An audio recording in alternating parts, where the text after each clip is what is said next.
Time for Act Two. It's now some of the things I set up in Act One. As you may remember, there's a lot of sketchiness going on in this play. And Shakespeare, if there's anything he liked, it was sketchiness. There's a lot of playing with images. And it's one of the things he does is play with you, play with playing with you. He's kind of messing around. With Olivia, you might remember the veils. I'll release the veil and I'll show you as if that would solve everything. And then Cesario, who's not impressed, but again, Cesario comes across as a man or is dressed up as a man, but is really a woman, Viola. But then I pointed that thing out. Viola is being played by a young man, by a 12 or 15-year-old on stage. And everybody in the theater knows that. And that's the parts of women were always played by boys or young men or adolescents, whatever. And that's being played with by Shakespeare, okay? He is constantly messing with you throughout. And one of the notions I want you to get down is this idea of what would be called seduction.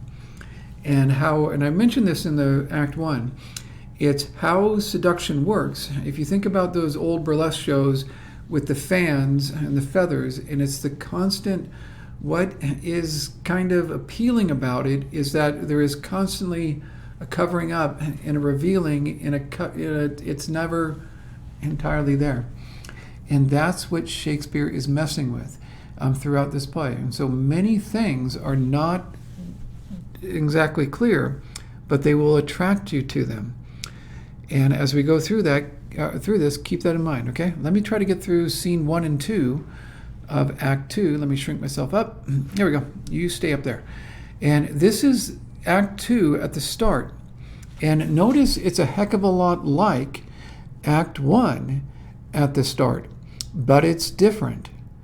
And what you get is Sebastian and Antonio, they just washed ashore, just like Viola and the captain did. And you get a conversation between these two, Antonio, that is a lot kind of like, but different than the one that took place between the ship's captain and Viola. And Sebastian says, "No, sooth, sir, my determinate voyage is mere extravagancy, but I perceive in you so excellent a touch of modesty, that you will not extort from me what I am willing to keep in. Basically, you won't tell people and exploit me by telling them what I'm not going to tell people.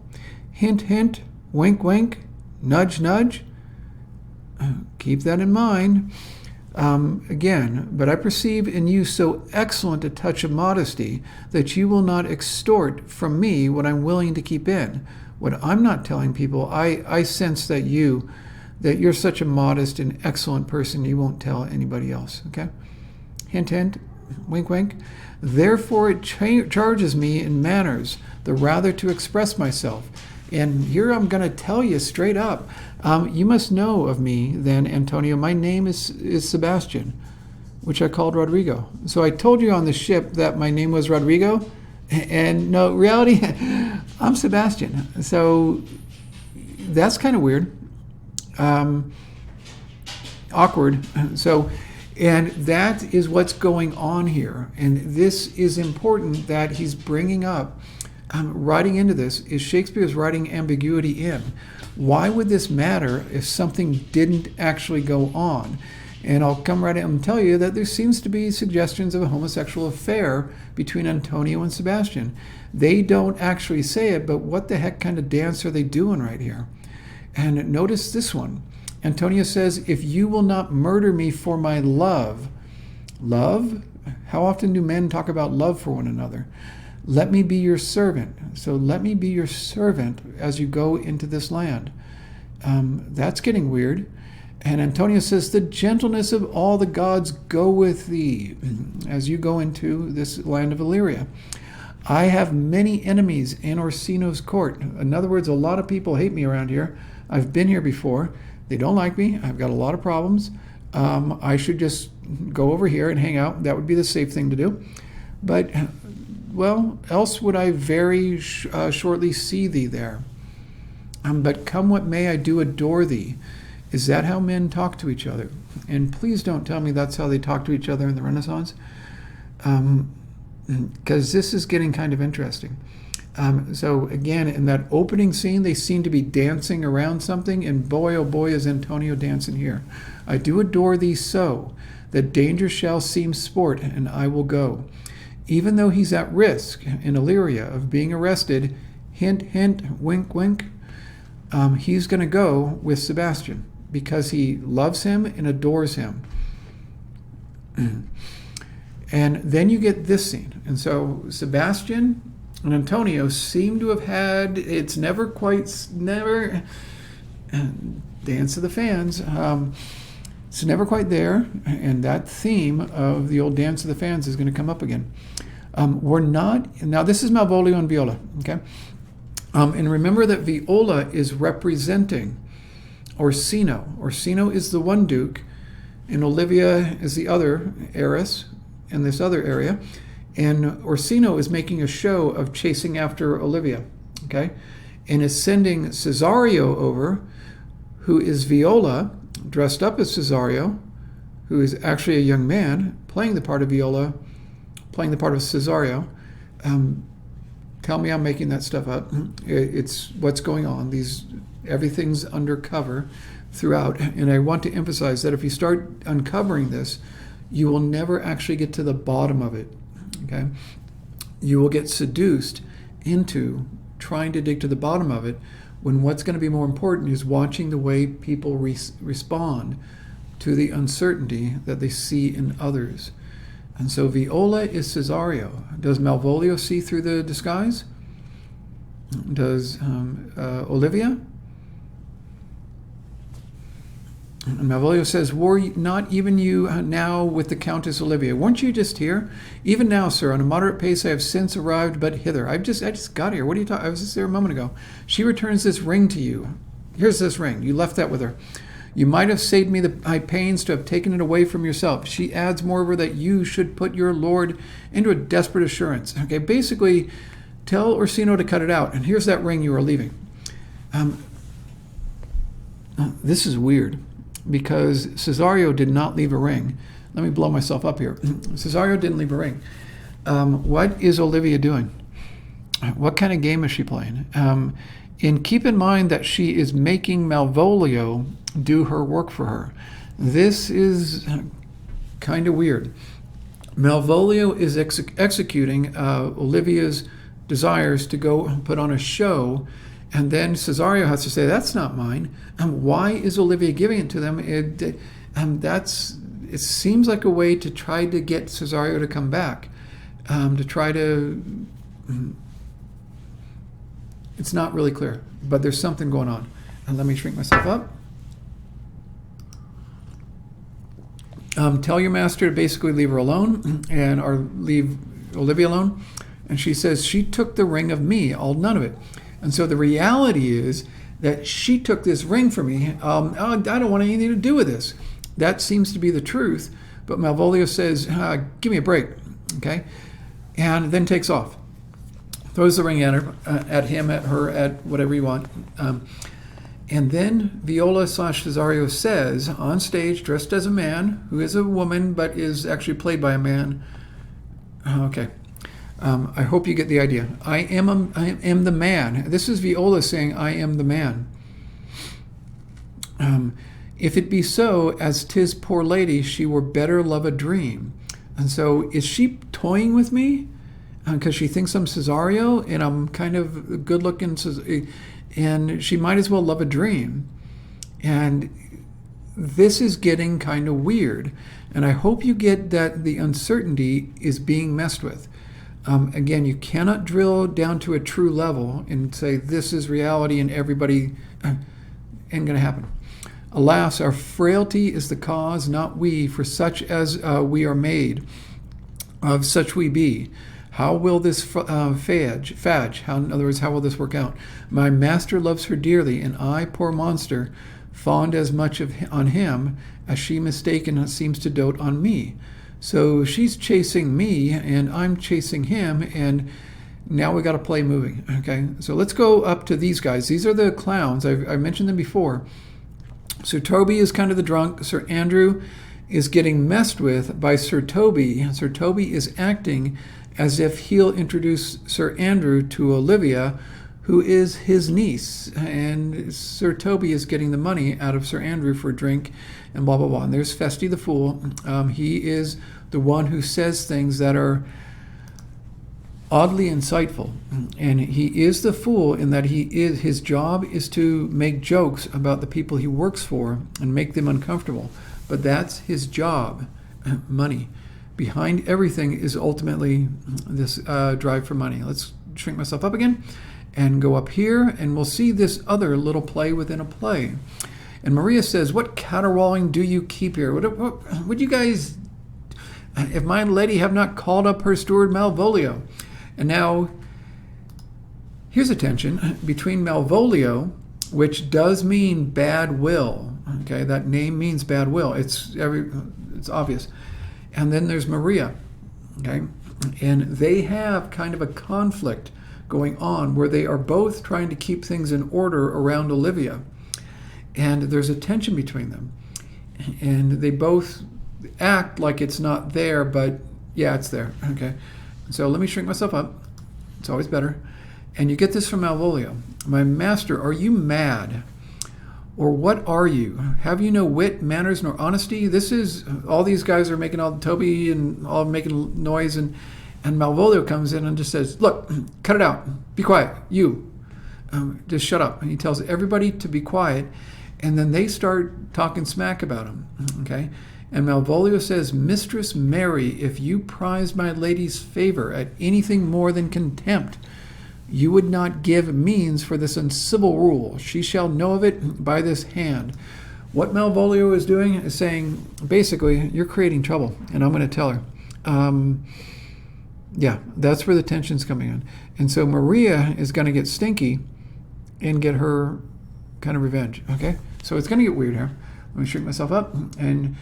And then she says this, and this happens in pretty much all the plays. "Go shake your ears." Okay? If you didn't hear Shakespeare and shake your ears, you're probably more deaf than I am. Okay? That is him playing on his name, obviously. You will see most of the time when Will is there, you can get a sense of the author as kind of making himself known behind the scenes. Will in Shakespeare, all these references, shake your beard, and Shakespeare introduces his name into the play again and again. But I want to be clear about this, about the uncertainty. There is always these different layers, these veils going behind this. Stick with me on this as I shrink myself up one more time. It doesn't work until I do this. And then he exits, and then Maria says, "For Monsieur Malvolio, let me alone with him. If I do not gull him into a nayword and make him a common recreation, do not think I have wit enough to lie straight in my bed. I know I can do it." I basically got an idea, and they said, "Oh, let us in on it." All of them start working together to mess with Malvolio. And what this is this is essentially a play within a play. That's what they're putting on. And in a real kind of phony kind of play sense, you're getting a play within a play that Maria is going to write. Okay, so Maria is going to try to play a joke on Malvolio. And that's what she's doing right now. And all the other actors say they're going to get in on it. And watch how this unfolds. Okay, you shrink up. And then you get this, and I want you to be aware of this. "Marry, sir, sometimes he is a kind of Puritan." Now, if you've heard of Puritans, you've probably heard about the whole Thanksgiving dinner and all that. Yeah, those are Puritans. What isn't often known about them, they were very self-righteous and holier than thou, and yeah, they eventually did get into power for a short time under Cromwell, but they were a political force throughout England at this time. They were often derided. And it wasn't just because of their faith, it was because they kind of had a holier-than-thou mentality, and it must be this way. Again, you can look up Cromwell and do a little bit of time with him on Wikipedia. It was a very much a holier-than-thou approach to things. And what Maria points out is Malvolio essentially has the Puritan attitude. Now, this play was written about 1605, around early 1600s. The Puritans existed. They came to America in 1620. They would take over England, I think, in around 1650 or something, for a little bit before they got thrown out themselves. Lots of heads fell. But anyway, so they are a rising minority, and that's what Maria is referring to. They are not exactly a popular group. Okay. And let's keep going. Maria says, I will drop in his way some obscure epistle. I will drop this, an obscure epistle, in other words, a letter of love. I will basically make Malvolio think that Olivia is in love with him. And Maria is the author. And her intention here is to make fun of Malvolio. In a very real way, she is very similar to Shakespeare. Okay? And so she is the writer with an intention, and she's got actors, she's got all the other clowns on her side. Help me pull off this stunt on this guy, and we'll have some fun with him. And notice what she's doing, and keep this in mind with the play. She is essentially going to reflect Malvolio's fantasies about Olivia, his fantasies that she's really in love with him, even though he's kind of a little bit odd. But anyway, so she's going to play on that. What's already there, she's going to make real in the letter, but she's acting like she's not. And so keep that in mind. Let's shrink ourselves up. That's always better. And keep plowing forward and see how far we can get. Now, this is in scene 4. Let's play with this, okay? Orsino says, Thou dost speak masterly, my life on it, young though thou art, thine eye has stayed upon some favor that it loves, hath it not, boy? Boy. Literally, Viola would be played by a boy playing Cesario, who was a young man. Orsino's calling him boy, calling her boy, calling him boy. That's not by accident. Does it again, okay? For boy, however do we praise ourselves? That's kind of stripping it. Then don't pay attention to the man behind the curtain. That's what Shakespeare's essentially doing, okay?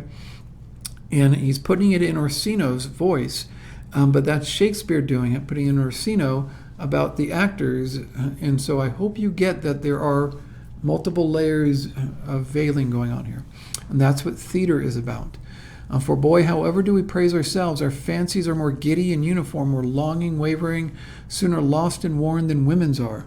In other words, we're as bad as women are. Is that kind of sort of in a weird, that's kind of sexist, but kind of odd, okay? And then Orsino says, then let thy love be younger than thyself, or thy affection cannot hold the bent. For women are as roses, whose fair flower, being once displayed, doth fall that very hour. Now, this is odd, okay? This is Orsino telling Cesario that women basically lose their beauty and they're not very attractive. They're not. Do you think Orsino, why would Orsino tell Cesario this? And remember that Orsino is kind of a phony and making a show of being interested in Olivia. Who could Orsino be interested in? And does he know that Cesario is really Olivia? Does he actually know that? Or is he two male actors actually flirting with each other on stage? Makes you think. Okay. That's what Shakespeare's doing. He is playing with the surfaces throughout. And it gets kind of complicated. And then you get this, okay? This is the play within a play coming back in again. Sort of, kind of, but in a slightly different way. The fool says, no pain, sir. I take pleasure in singing. This is Festi coming and singing for Orsino, and then on another day he would go sing for Olivia. Okay? No pain, sir. I take pleasure in singing, sir. I'll pay thy pleasure then. Truly, sir, and pleasure will be paid, one time or another. And that is kind of odd when they're talking about pleasure in paying.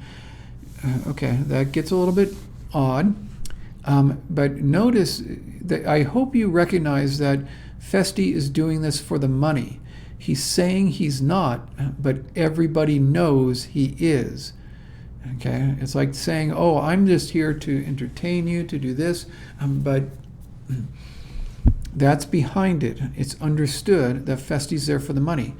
And then he says, now the melancholy god protect thee, and the tailor made thy doublet of changeable taffeta, for thy mind is very opal.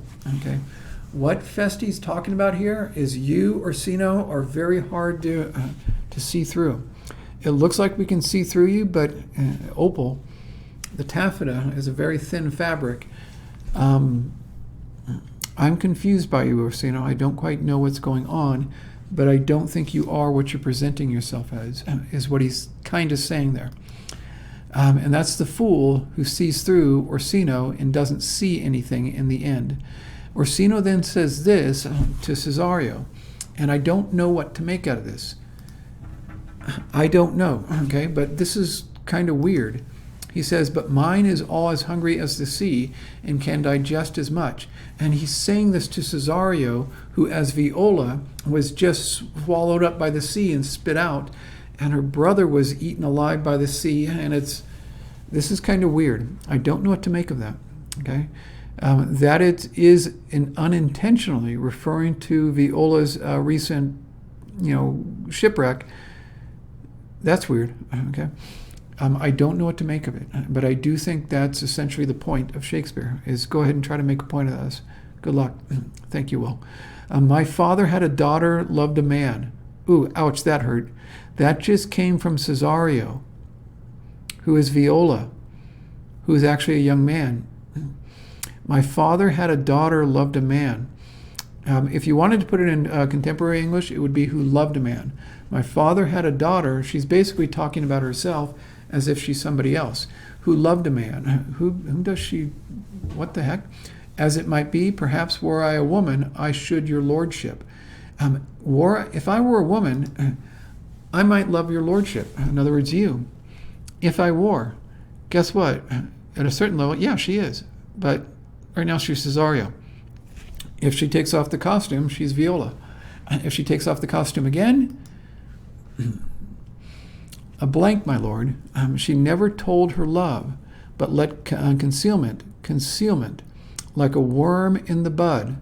In other words, like a worm in a flower. Okay, the flower conceals the bud, or conceals the worm inside of it. Feed on her damask cheek. She pined in thought, and with a green and yellow melancholy she sat like Patience on a monument. That's her patiently waiting. Smiling at grief, was not this love indeed? Okay, that is, holy cow, this is why Shakespeare is extraordinary.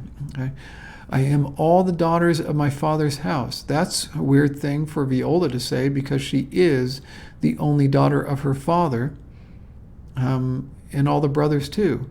She does think, so you get this, she thinks Sebastian's gone. I as Cesario am the brother, I as Viola am the daughter. She doesn't want to tell Orsino that she's got Viola under those threads, but you get it, that I hope you understand the constant concealment and revealing that goes on. She is revealing herself while she's concealing herself. Thank those fans again. And yet I know not, sir, shall I to this lady? What kind of show am I going to put on now? And Maria then says, get ye all thee to the box tree. Malvolio's coming down. Everybody get in your places. Boy, does Maria look like she's running a play and that she's the director, which in fact is exactly what Shakespeare used to do. He used to be the writer and the director and an actor in his plays. He was primarily, obviously, a writer, but he also directed his plays, and he even acted in them every now and then. That's exactly what, oh boy, is Maria doing that right now. Maria's taking on multiple roles, and she's putting on this stunt with Malvolio, which reflects, again, kind of Shakespeare. Okay. Observe him for the love of mockery, for I know this letter will make a contemplative idiot of him, will make him look like an idiot. Okay. That's her intention. Watch what happens to her intention as we go through this, and think about the value of the author's intention with making this play within a play, And this is a jest. This is a play within a play, which Shakespeare used to do. And almost all of his comedies, he would build a play within the play. He did it even in his tragedies, in Hamlet, for example, when he has the play to catch the rat. But anyway, a play within a play is a way to, inside the play, make a comment on the play. And that's what Shakespeare's using right now. And Malvolio then finds the letter. Besides, she uses me with more exalted respect than anyone else follows her. What he's saying there is Olivia shows me so much respect and thinks so highly of me. And you can see Malvolio's falling for it. Why is he falling for it? Because he wants to. He's falling for it and making a fool out of himself because he wants to. He doesn't necessarily want to make a fool out of himself, but he wants to believe that Olivia really loves him. And that makes him vulnerable to believe the game that Maria is playing on him. I will leave it there, but what starts to happen in Act 2 is you start getting this intensification of the themes that were brought up first in Act 1. Okay? All right, take care, guys. I'll be back for Act 3, and Act 3 gets really, really messy. Take care.